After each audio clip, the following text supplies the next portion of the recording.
Hi guys, it's Edward. Tea is a popular drink throughout many cultures. In this video, I would like to share another topic about tea history, the evolution of the word tea, or how we call this popular drink. Are you ready? Let's go.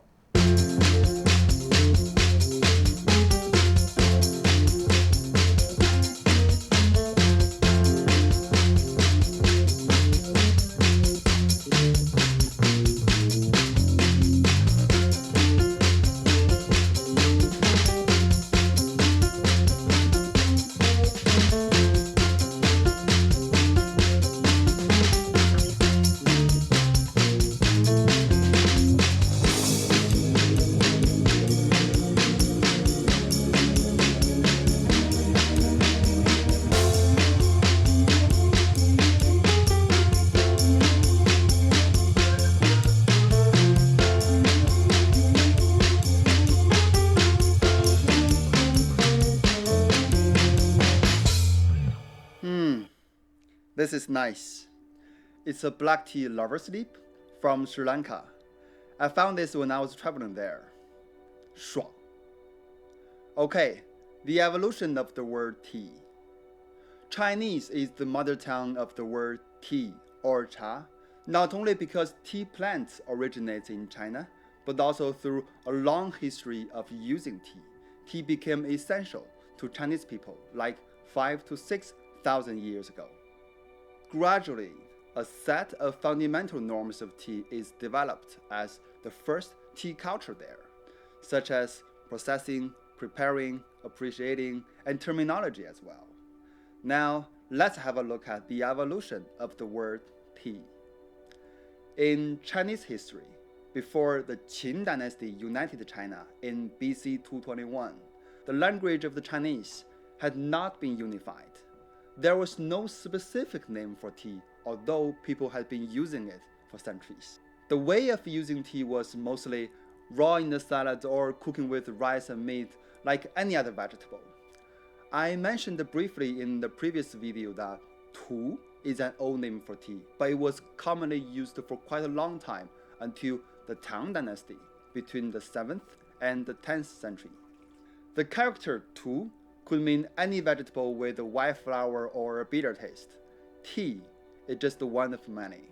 During this period, there was also some other terms for tea, such as jia, Ming, chuan, etc. Though these terms meant tea specifically, each of them was only used a few times in historical documents. Tu was used much more often, but had multiple meanings.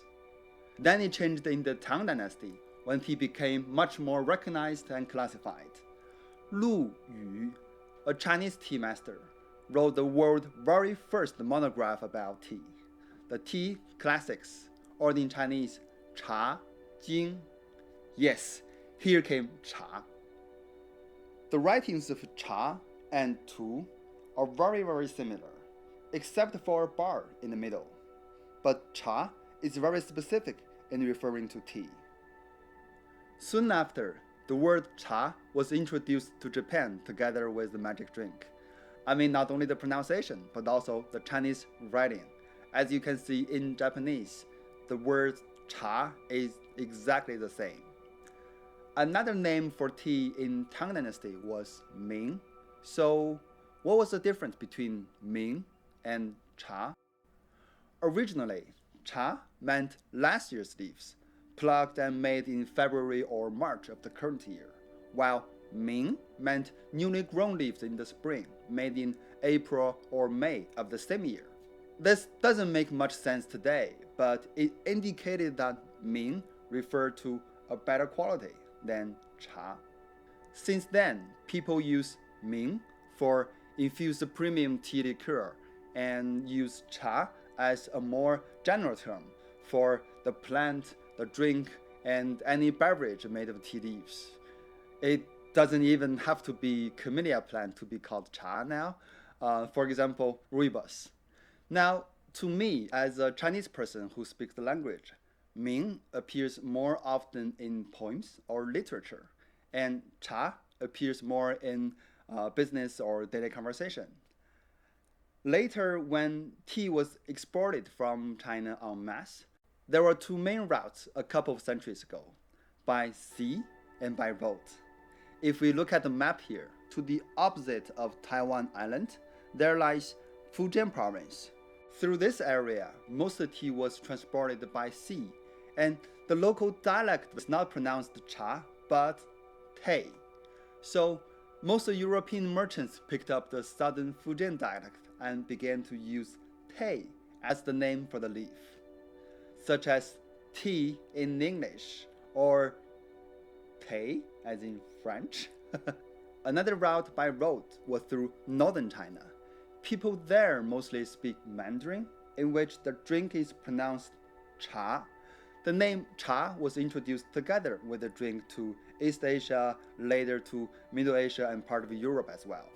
Examples are chay in Hindi in India and chay in Russian. One exception in Europe is Portuguese, who named this drink after their voyage to Japan or Macau. So cha is used in Portuguese. Now the pronunciation of tea in almost all languages has a connection with either cha or tei. Here, I want to share a flowchart that I made from the book Cha Ye Tong Shi. In English means the general history of tea by the Professor Chen Chuan, who is one of the most influential Chinese tea scientists in the 20th century. In summary, that's what I wanted to share about the evolution of the word cha in China and how the word tea spread and evolved throughout the world, from tu to cha and Ming, then cha and tea. If you enjoyed this video, please spread the word, give it a thumb up, and subscribe to my channel. See you guys next time.